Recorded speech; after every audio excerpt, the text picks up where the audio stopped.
अरे भौजी का हाल चाल है? कुल बढ़िया है, आपन बतावा।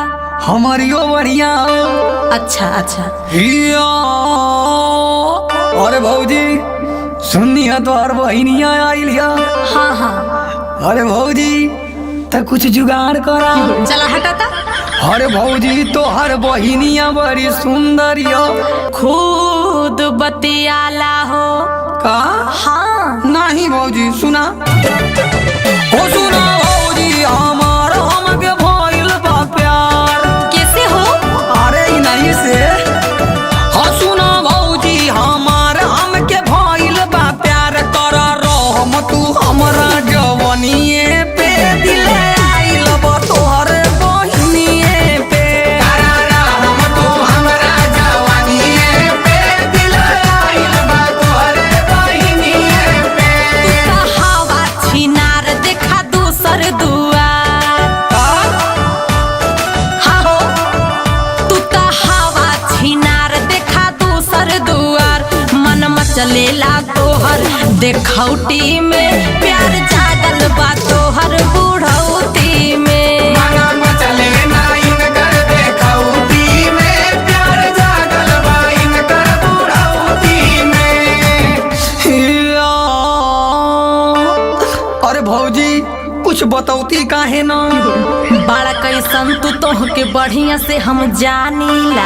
पूरा घर भर में भौजी तुम्हारी के हम मानीला। देखा तू जोड़ी कर तोहरे साथ ना जमी। अच्छा तो बतावा भौजी हमरे में बाका कमी? कमी त इतना बाकी गिनले ना गिनाई हो। चाहत का बारू इनके लेके भागी जाई हो। अगर जे करब तू ऐसन त तोहरे घाटा बा। तो तोहरे भसुरे वाली बात हमके पाता बा। रुका रुका तनी उपाय कुछ लगावे दा। हटा हम ताव में हई तू हमके जाए दा। अच्छा ही बतावा कि तू काहे के चाहेला। जब इनके देखिला त मन बड़ा ललचा। तुम बहन गाड़ी हमरो पहुँचा दाना माथे हो। हम ना पहुँचाई। हर काहे हो? हाँ झुमका झुलनिया या किन देहब साड़ी। सेटिंग करा दाना त देहब खूबे गाड़ी। काहे गाड़ी देबा? बता बता। वही दे। अरे बोल बज ढेर ले बचूर की उखाड़ी। भाग जाई तनिक भर में प्यार के बीमारी। अच्छा? कुल भूत अब बैठी तोहार। अरे केहू कुछ ना कबाई। ये हई परान हमर धड़कन या जान। ये हई परान हमर धड़कन या जान। कहा का नाम लिखावाली बदनिए पे, दिल आइल बा तोहर बहिनिए पे। हम तू हमरा जवानिए पे, दिल आइल बा तोहर बहिनिए पे। हिया अब हम का करी? तू का करबू? तू खाली देखा बस तमाशा हो। ई तोहके मिली ना, अब छोड़ी दे कर आशा हो। तो है हमारी पक्ष में रहे के चाही तो। का करी हम जबी कहत ह नाही नाही त। देखू भौजी तोरे नैहर में डेरा डाली देबो। जहिया गईला तमर के कुल कसर निकाल लेबो। देखा भौजी अब मोरे अवतारो आई हो। बतावा अब तोहे हम कैसे समझाई हो।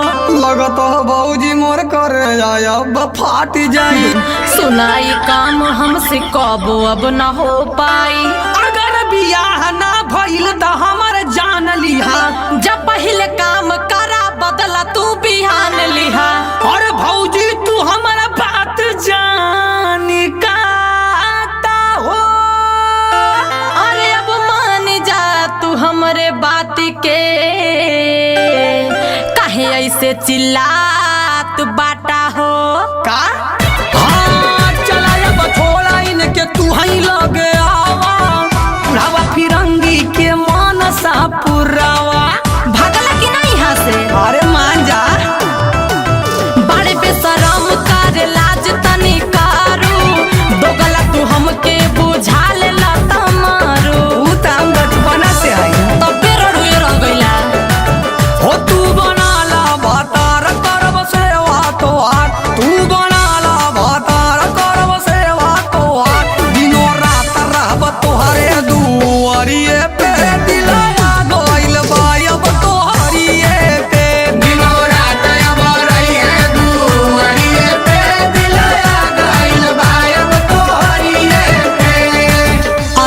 तो बड़ा लतखोर है। चल भाग यहाँ से मऊगा कहीं का। तो हम